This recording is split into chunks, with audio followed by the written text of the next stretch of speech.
Get my remote control too.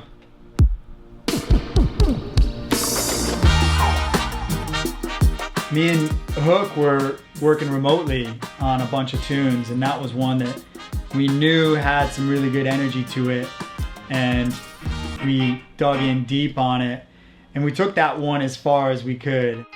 I really like when you do the yeah, there's like a bunch in this. Because yeah, I mean, I have. It just got to the point where it was like, I don't think it's 100%, but don't know why. And I think it really was that song that was the reason why we were like, okay, we got to get up in person and lay more vibe over this.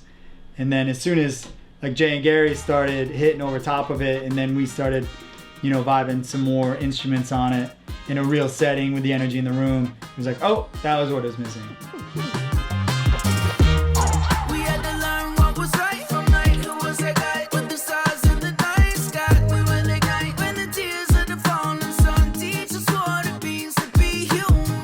Always With Me, that was the first one we attacked, and we picked that one to start with because we knew that we were gonna go into uncharted territory and get weird per se, and like when we branch out, we're like, oh, I don't know if the people are gonna like this or if they're gonna be like, what the hell are they doing? But part of us always wants to kind of push a barrier and a boundary and like really go for that fusion.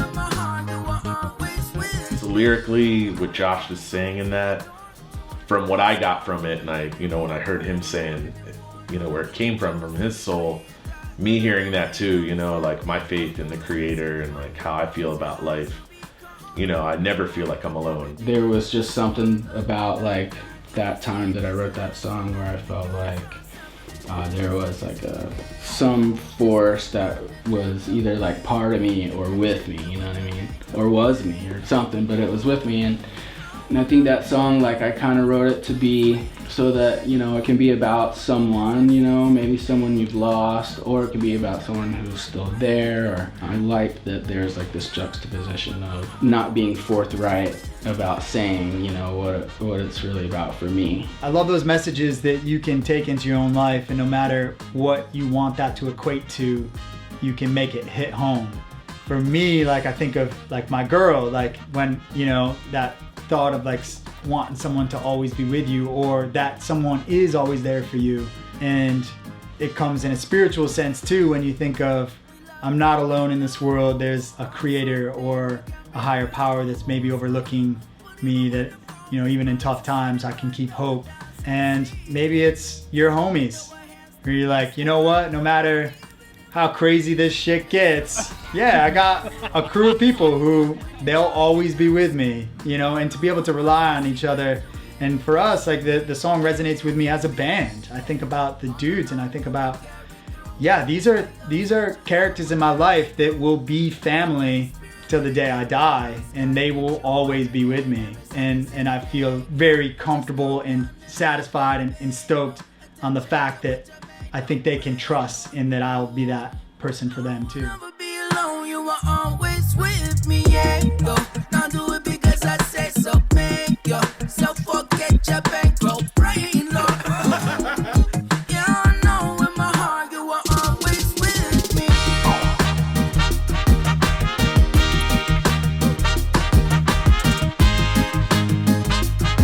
Yeah, I know in my heart you are always with me.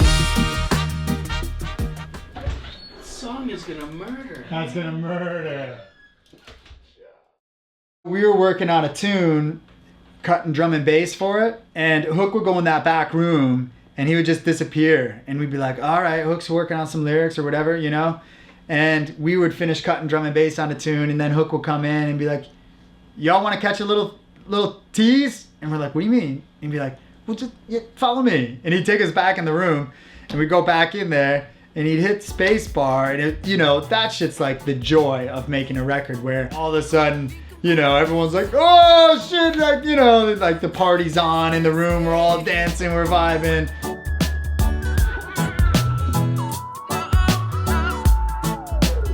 I've been waiting for the longest time just to in this one, I know for sure we had like scheduled out, oh, okay, after we do the drum and bass on this tune, we're going to move on. We're going to cut this one. Something that was on our list. And we're like, okay, we got to get to this one next. We're like, okay, everything's on hold. Sounds of Summer. We're switching gears, cutting it from the get-go. Like, queued up a click track, got G on the drums, got the beat down, started laying bass, started laying guitar. Came up with a horn line, which I think we ended up scrapping the horn line and leaving it on acoustic because it just ended up being more the vibe of the Sound of Summer. Makes you want to like put the top down in the convertible and cruise, or be chilling on the beach, or just enjoying the sunshine. I'm excited for people to celebrate life to that one. Girl laughing in the evening sun. Party hopping when the day is done. Yeah, listen on, come everyone. It's the sounds of summer. Right when Josh laid that, we were just like, it's so cold where we are right now, but we were like, it feels warm, like it was like warmed up. I already like closed my eyes and felt it, and just brought me back to the vibe of, you know, we did a Sounds of Summer tour with Slightly Stupid, Niration, and J-Bug. We've had so many fun tours, but that was a really good one. And just hearing Sounds of Summer that Josh wrote, kind of like, when I closed my eyes, brought me back to just that whole energy, and just, you know, all these shows, people were just coming out and like, you know, it's just such a good vibe, you know? It's like you look in the crowd and everyone's just like with their families, loved ones, and just like so happy, and the weather's beautiful. All the bands are, you know, have known each other for a while, and friends and connected. Just crew-wise, it couldn't have gotten any more perfect, you know? And that's, I think, when people think like, you know, especially in colder states, when summer's coming, it's like, take the jackets out, put the hair down, relax. I think I wrote that on the Sounds of Summer tour, and I was like, this is a song that maybe we can track with Stupid and, you know, get it going now, you know. And what is that, 2 years ago? And that was just one line. Gary was like, yo, don't forget that, put that in your voice, man. The synth line for Afraid, right? Yeah. I mean, I never use my phone.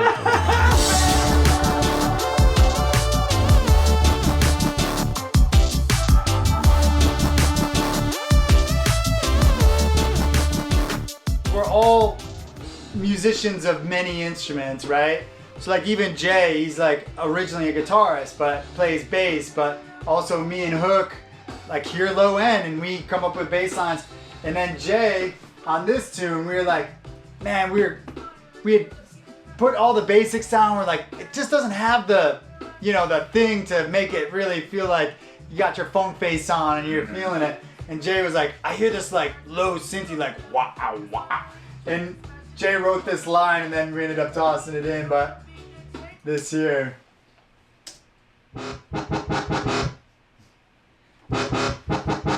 And then we added this in here. And then we filled in the low end with the big EDM drum.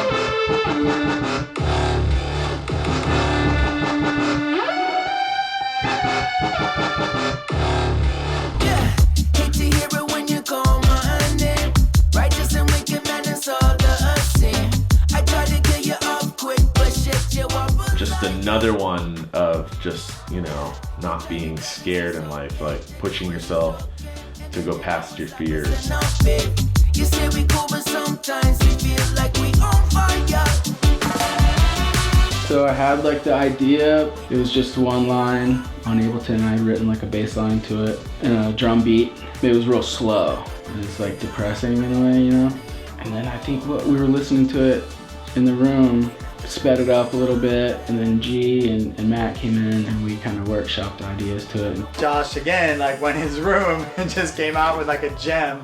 Sometimes when you hear something afterwards, you're like, oh, this would be, you always think of like, all right, it sounds cool here, but like picture yourself playing it and like, how's this gonna go over a good live show?